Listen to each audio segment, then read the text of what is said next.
Le personnage principal, qui est surnommé Voldemort, est un personnage en fait qui a décroché, qui est en bas du bâtiment et puis qui vit en étant guetteur. Et en fait, sa vie va déraper.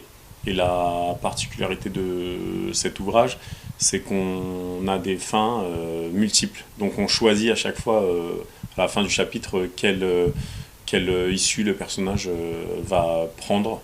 Et donc c'est comme ça jusqu'à la fin de l'histoire. Et ensuite on peut revisiter le scénario.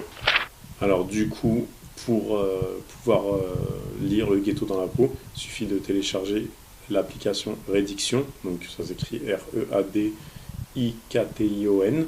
Une fois qu'on a téléchargé l'appli, elle est gratuite en fait. Donc du coup, quand on ouvre l'application, on la lance. Et une fois que c'est ouvert, on tombe en fait automatiquement sur le catalogue. Et là, on a différents titres. Il suffit d'aller dans Le Ghetto dans la peau. Là, on a 23 épisodes disponibles, un pitch, présentation de l'auteur. Il suffit de cliquer sur, d'ouvrir, d'appuyer sur l'image Le Ghetto dans la peau. Donc, on clique sur le premier épisode. Voilà la portière, je m'appelle Bilal, mais au quartier on m'appelle Tête de mort ou Voldemort. J'ai une maladie qui s'appelle la dysplasie ectodermique. Donc on va lire le chapitre. Une fois qu'on a fini de lire le chapitre, on a une proposition avec 3 issues. Vous remontez, alors Rachid, que faire? Alors, donc vous remontez sur le Tmax pour rentrer chez vous.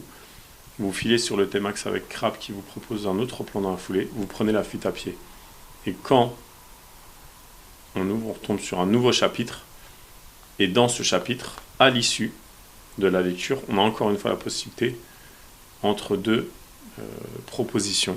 Et donc, toujours la même chose. On lit. Et ainsi de suite jusqu'à la fin du livre. Au début, j'ai commencé à écrire un chapitre et de me dire à la fin de ce chapitre, tiens, j'ai 2 possibilités. Finalement, faut pas fonctionner comme ça. Faut plutôt faire du coup travailler sur un plan, et c'est ce que j'ai fait, un plan avec un nom de chapitre, avec ce qui se passe comme action à chaque issue. Et là, quand tu as un plan global, c'est plus simple pour toi parce que tu travailles sur chacun des chapitres, tu écris. Tandis que si tu te mets directement à l'écriture, c'est beaucoup plus compliqué parce qu'après tu vois t'as pas de visibilité sur ton personnage et son évolution. Donc effectivement, au début j'ai essayé comme ça, au feeling, et je me suis rendu compte rapidement qu'il fallait avoir une arborescence. Alors le format n'est pas très long, donc j'ai travaillé dessus à peu près 2 mois.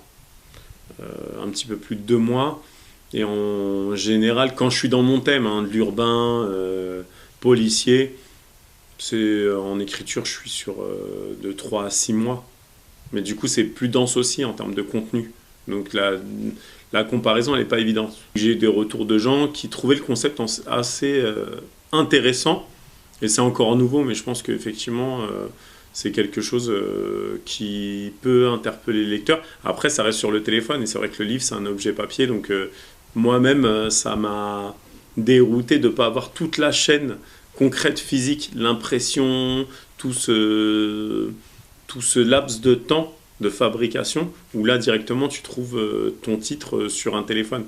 Et d'ailleurs, quand tu dis aux gens, j'ai sorti un livre, ah oui, on peut le trouver en librairie, non, il est sur ton téléphone.